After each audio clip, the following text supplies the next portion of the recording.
Welcome! In today's video, we're going to walk through how to find the spam messages section on the LinkedIn app for PC after the new update. If you've been wondering where those filtered or unwanted messages are hiding, this simple guide will take you step by step so you can check them quickly and easily. Let's get started.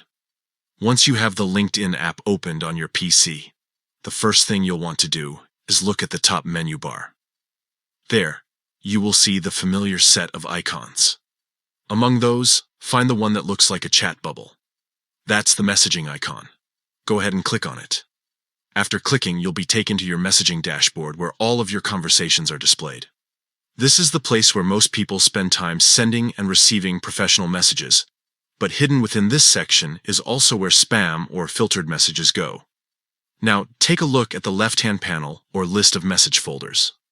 Along with your regular inbox, you will see different categories. One of those categories is labeled spam.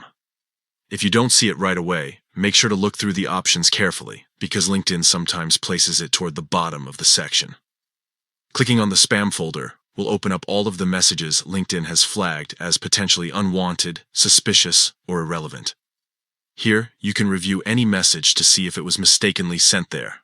Many times, these are promotional messages or random connection requests that LinkedIn's system automatically filters out.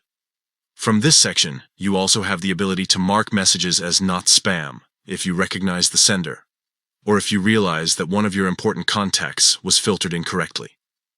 This way, the message moves back into your main inbox, ensuring you don't miss any legitimate conversations.